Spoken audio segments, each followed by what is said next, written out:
All right, so I don't normally go over the introduction, but a lot of people have trouble with graphing, so I thought I would do a video just going over the introduction. Your instructor might also be including other YouTube videos or descriptions on how to do graphing, but I'll just go over the introduction with you. So measurements, mass, volume, and length. So for length measurements, they're generally made in centimeters. The fineness of the divisions on an instrument determines the uncertainty of your measurements. This is illustrated in the figure below. With ruler B, we're able to determine the nail is over 4 centimeters long, but not 5 centimeters long. We'll estimate one more digit for our measurement and say that the nail is 4.3 centimeters long. However, we must realize that the last digit, the 3, is an estimate. We're making our best guess at the true length of the nail. With ruler A, we can tell that the nail is between 4.3 and 4.4 centimeters. The smaller divisions give us another level of certainty. Here we can estimate one more digit and say that the nail is 4.38 centimeters long. This again is our best guess. The estimation of one digit beyond what you can determine for sure is common practice with rulers and other instrumentation with scales. So for volume measurements, when using glass containers to measure the volume of water or an aqueous solution, a meniscus will appear. The meniscus is due to the attraction between water and glass. All volume measurements should be made at the bottom of the meniscus. There is usually no meniscus in plastic measuring devices. So figure 1 shows the correct eye position to use when reading the volume. Incorrect positioning, called parallax, can result in the volume measurement that is either too large or too small. So beakers. Beakers are designed to give an approximate volume measurement and should not be used to precisely record any volume. They come in a variety of sizes, ranging from those which will hold only a few mils to others which will hold many liters. You'll use many of these sizes in lab. The measurement is never more accurate than a whole number value, plus or minus 1 mil. For example, 45 mils, never 45.3 mils. Beakers have a large width compared to their height. This ratio means that small changes in volume cause small changes in the height of the liquid and renders the scale on the beaker useless to make careful volume measurements. Beakers should primarily be used to transfer liquids while working in the lab. Graduated cylinders, 1 to 2 centimeters in width and 15 to 30 centimeters in length. Graduated cylinders are designed to accurately measure a volume of liquid. While graduated cylinders also come in a variety of sizes, you'll use primarily the 10 mil and 50 mil sizes in lab. The certainty of the volume measurements is estimated to 1/10 of the smallest division shown on the cylinder. This will give you an additional estimated decimal place to plus or minus 0.1 mil. Graduated cylinders are considerably smaller in width than in length, so the meniscus can be more easily seen, and small changes in volume cause relatively large changes in height. In figure 2, the volume would be reported as 43.0 mils. So this is the close-up view. So notice that you would take it from the bottom of the meniscus, not from the side. So burettes.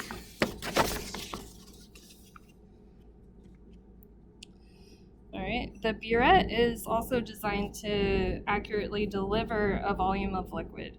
In other words, you're measuring the amount of liquid removed from the burette. You will be using a 50 ml burette in lab. The burette has a very small width compared to length. So figure 3 is right here. Very small changes in volume cause a large change in fluid height and allow volumes to be measured with low uncertainty. The burette volume can be estimated and reported to 0.0 or plus or minus 0.01 mil. Liquid is drained from the bottom of the burette, so the volume measurement at the top of the burette is 0.00 mils, and the bottom marking is 50.00 mils. A burette is used in the following manner. Check the stopcock to be sure that it's in the closed position. So I'll grab one so that you can see.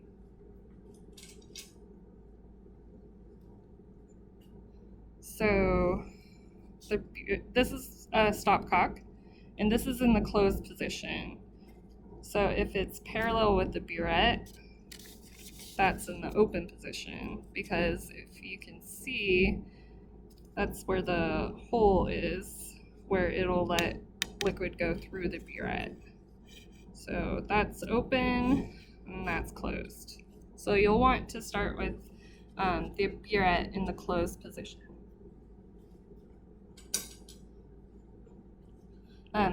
Fill the burette about 10 to 20 mils of liquid by taking the burette off the stand and holding it below your eye level.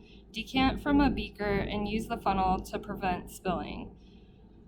Place the burette back into the stand and place a beaker under the stopcock. Open the stopcock to allow liquid to drain until the bubbles from the tip are released. Be careful not to drain it all out, or you will need to repeat this step. Dispense the liquid by opening the stopcock carefully until you have reached the desired volume. The volume dispensed will equal the final reading minus the initial reading. So I'll go over that a little and show you while we're doing lab. Many times it is also necessary to measure the mass of a liquid or solid. You can use an electronic top-loading balance to perform these measurements. These balances can be accurately read to the plus or minus 0.001 grams. When you use any balance, be sure to record your data to the appropriate number of significant figures, even if they are 0. So for example, if it reads 20.000 grams, which is 5 sig figs, report all of the digits you see. Do not leave off the zeros and record 20 grams, because 20 grams only has one significant figure. Directions for the top loading balance. Always handle the balance with care. Check to see that the balance is on and the unit for measurement is in grams. Use a piece of weighing paper or weighing boat to protect the balance from contaminants by placing the paper on the balance and using the re-zero or the tare button. Once the balance reads 0.000 grams, place the object to be massed on the pan.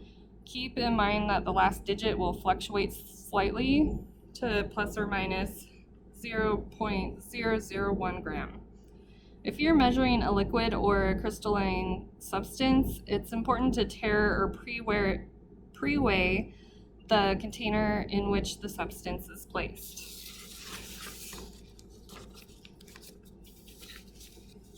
All right, so graphing. Graphs are often necessary to display and analyze data. Part of studying science is learning how to make a good graph. A well-constructed graph should have the following characteristics.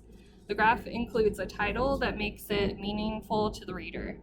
Axes are labeled with the variable followed by the unit in parentheses. The scale on the graph is chosen so that the data fills as much of the available space as possible. the axes do not need to start at 0. The intervals on the axes make the graph easy to read. So some examples are increments of 1, 5, 10, or 100. A single straight trend line is drawn that gets as close as possible to the data points. Suppose the scientists gathered the following data while studying an object moving down an incline. And then it says a graph constructed from this data would appear as follows. So it would be distance over time. So we see distance over time. And so they labeled it as position of an object rolling down an inclined surface, and then plotted the various points, and then drew a trend line. To calculate the slope of the trend line, 2 points that fall on the line need to be chosen, such as 1.2 seconds and 80 centimeters and 10.6 seconds and 150 centimeters. So those would be the two extreme, like at the end of the data. The points used to calculate the slope do not need to be data points. In fact, using data points would give an incorrect slope in this case, since none of the data points fall exactly on the trend line. Also, the 2 points chosen should be near opposite ends of the trend line. So the units should be included when calculating the slope. The slope is equal to 7.4 centimeters per second. The slope is equal to the velocity of the moving object, because velocity is distance over time.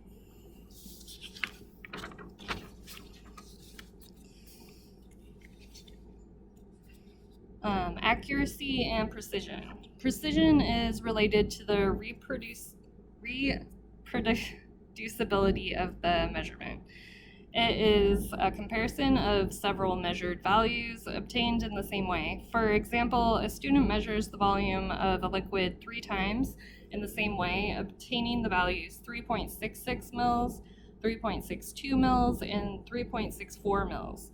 These measurements have high precision because there's only a difference of 0.040 mils between the highest and lowest values. Percent range can be used to quantify precision. So accuracy is a comparison of the measured value to the accepted or true value.